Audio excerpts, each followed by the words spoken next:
Okay, I've had a look at the next two parts of the Ferrari F40. So welcome to another Build the Terminator. We've reached parts 109 and 110. In 109 we have this little skull. It's quite a big skull actually.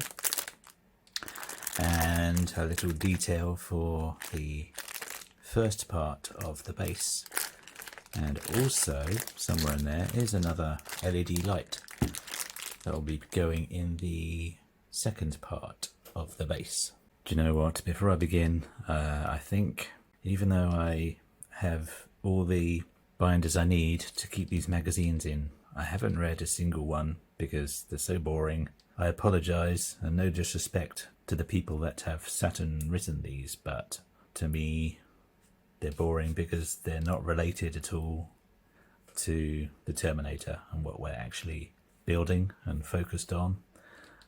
Some of them are, but mostly it's stuff that's completely unrelated, and I think I'm just going to ditch all these magazines and binders once I finished building my Terminator. Now, remember what I was saying in the last video about they suddenly show that bit in there? It's almost as if the gods of Hachette have been listening to me out there, and now they've mentioned it on its own, as its own entity there. Whereas before, if I remember rightly, I'm pretty sure it was just from the Terminator, then it was to that. Of course, it doesn't actually come like that, it comes outside. So the first thing I need to do is match up the little square, which is of course the reverse of the circuit board, and make sure these wires are facing away from it. And I believe that this whole thing is symmetrical, so it doesn't really matter which way round you do this.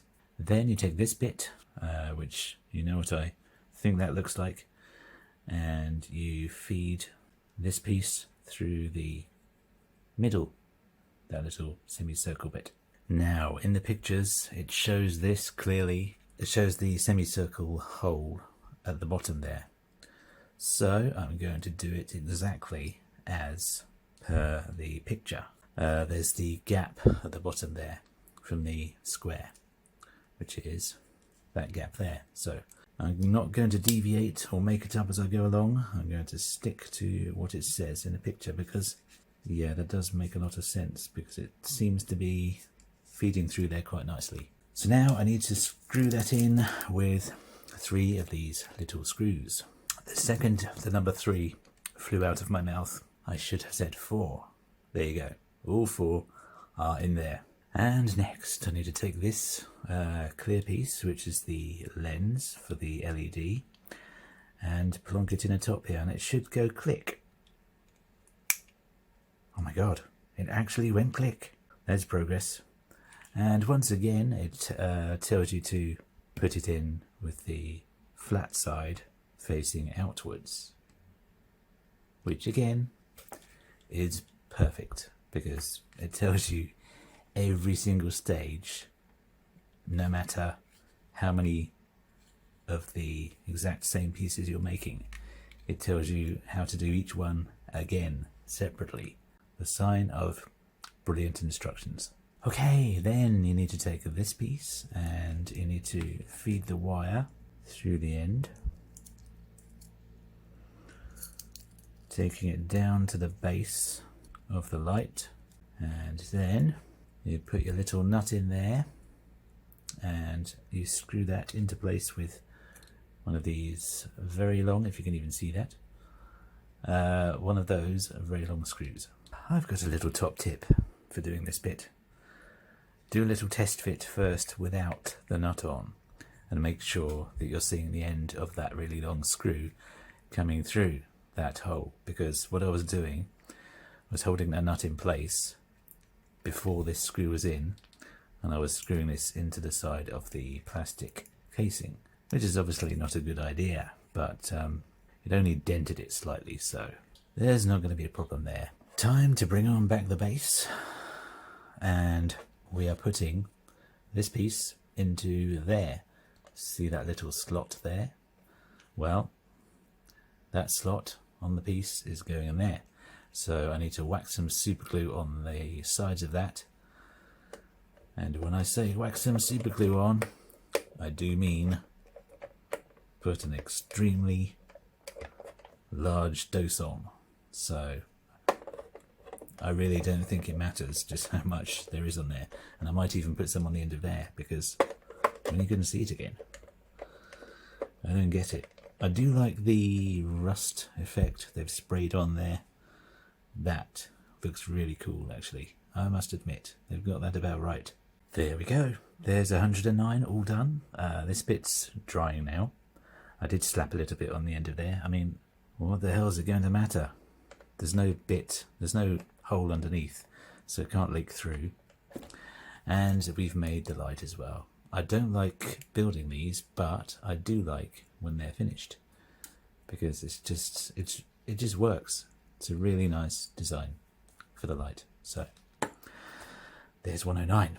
And would you believe it, we're working on another part of the base. And in just this one single part, we're going to be joining these two together in holy matrimony, like some kind of reverse earthquake.